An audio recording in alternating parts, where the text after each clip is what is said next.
Each year at this time, you take a look back. You take time to pause and consider what you have been given and what you have lost over the year gone by. As Christians, we observe a festival called All Saints that helps us give thanks for the legacy we have received in the faithfulness of those who have gone before.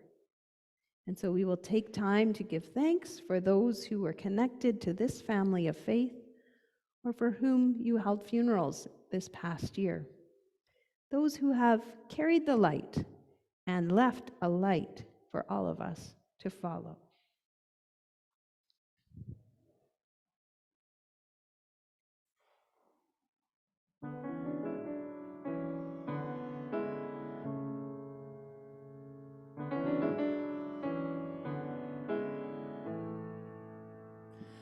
Looking out at the night beyond the driver's wheel, curving hips made of snow in the winter fields.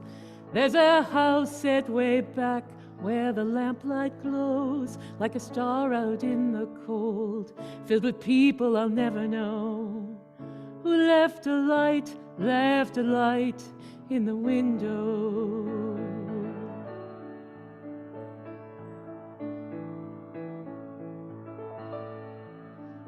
What would I change if the choice were mine? I was doing the best I knew at the time. And every doorway that opened and door that closed, all the things that made me grow, set me off on another road, off to look for a light in the window. Thanks for the light lit by Isabel Witchard. Isabel lived to be 99. She spent 42 years working with Investors Group, and then she traveled the world. She was known for her knitting and donated hundreds of pairs of mitts and socks to cold hands and feet in need. Shirley Case was Isabel's sister, or maybe Isabel was hers. Shirley wore many hats. She was a wife, mother, grandmother, great-grandmother, sister, community figure, and writer. Indeed, she published 3 books, as well as countless articles and poems. One of her personal achievements was receiving her Bachelor of Education at age 50. Dennis McMillan was a pharmacist by training and achieved his goal of being a small-town pharmacist when he and Marilyn purchased and operated McMillan Pharmacy in Carberry for 28 years. During COVID, he became a regular Zoom church attender, even logging in from the cottage at Delta, where he loved to spend time with his kids and grandkids. It might be easier to say the things John Walsh didn't do, rather than the things he did. He began his professional life as a psych nurse, then spent 20 years with MPI, then owned and operated A&W, the managed tailored janitorial. He loved to play sports, was active in church and community. He was loved as a dad, husband, papa, uncle, cousin, and friend. Gladys Wishart spent her growing up years on the farm, famous for the historic Hall-Round barn.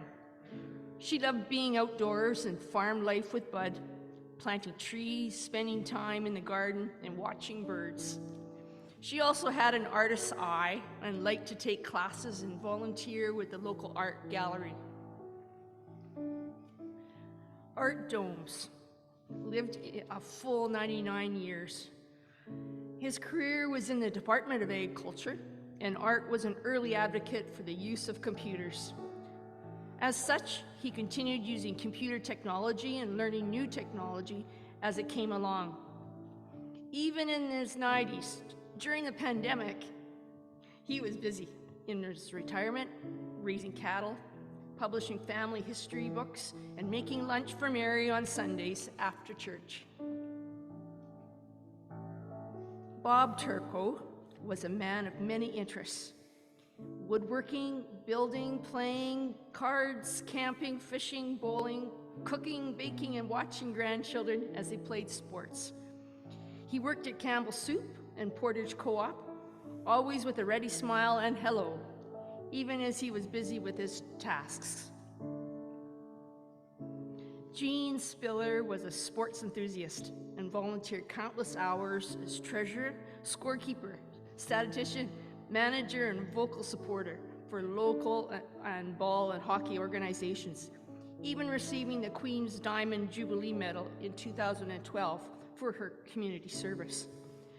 Never hard to read. You knew exactly what she thought and where you stood with her. Her children knew she was their biggest cheerleader. Albert Patino had a lifelong passion for books that started when he was still in diapers. He was an expert at grilling foot-long hot dogs, or pretty much anything, and instigating birthday party water fights. He was a competitive game player and had a knack for storytelling. He was gentle, kind, and a pro at using a laminator.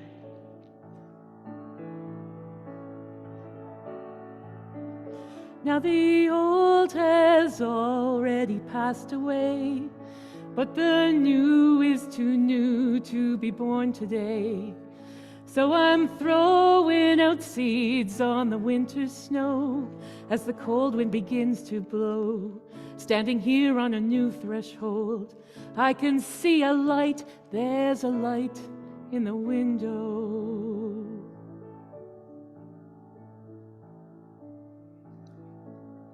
We remember the light shown by Jennifer Baker. Jennifer was a public health nurse and was passionate, hard worker, colleague, manager, problem solver, and professional. She was also a host by nature and would make and share food, enjoying outdoor picnics best of all. She loved to sing and dance, believing in fairness, kindness, and making space for everyone at the table. Edwina Popoff first caught your attention with her English accent, having moved to Canada to marry Lawrence. Next, you might notice her smile or her laugh, but the true essence of Edwina was her care and compassion that she brought to her work and her family and her friends and her community. Ina Dickinson made a pretty good pie and an excellent grandmother. It was not her only role, but maybe her favorite, as she loved to spend time with grandchildren and great-grandchildren. Ina was a pillar of the Poplar Point community and was very involved in volunteer activities. She was active in the church, both locally and nationally, and even earned a certificate in theology from the U of W. Alan Kassajan's work in sales was a good fit. As a people person, it allowed him to make many friends. As a sports enthusiast, he loved playing golf, fishing, and playing cards with his friends and family. Cass liked to travel and to see new places, but also cultivated home and was also someone who actually got to know his neighbors. Tom Bailey was fond of checking crops from land, but also from the air. He was a farmer, had a seed cleaning plant, was a licensed spray pilot, but always found time for coffee with the crew in the shop. In retirement, he enjoyed yard work, woodworking, scroll sawing, photography, and spending time with his grandchildren. Aldine Barrett loved to host large family meals. Food was her way of showing love.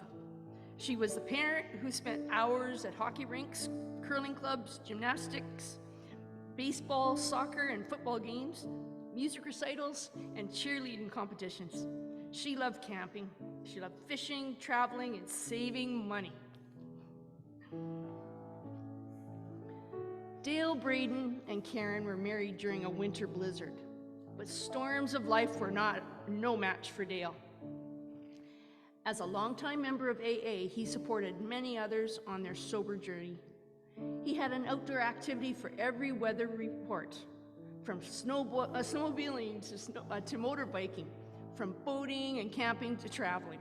And if he was going to stay home, there was always a Ford Thunderbird or machinery or even a rail car to work on.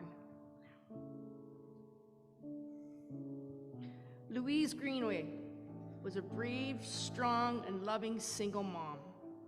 She was known for the community by the community, as the woman who was always walking along Crescent Lake. Her favorite medicine was a stiff cup of tea. To those who knew her best, she was a woman who did her very best in the face of struggle, who kept the faith, loved her daughters and their families, and who had the kindest heart. Mary Clausen sang the alto part.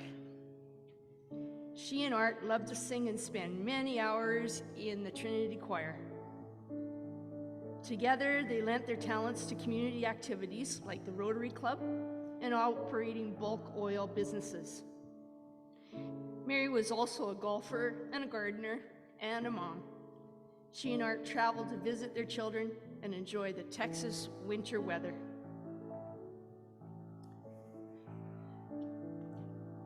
Now we light one more candle for all the names not listed today.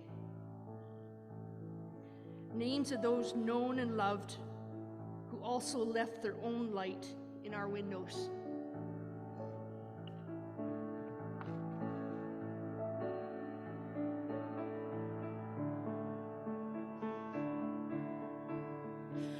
And the world is made of stone, and the world is made of clay, and the world is made of light, and it's moving very fast.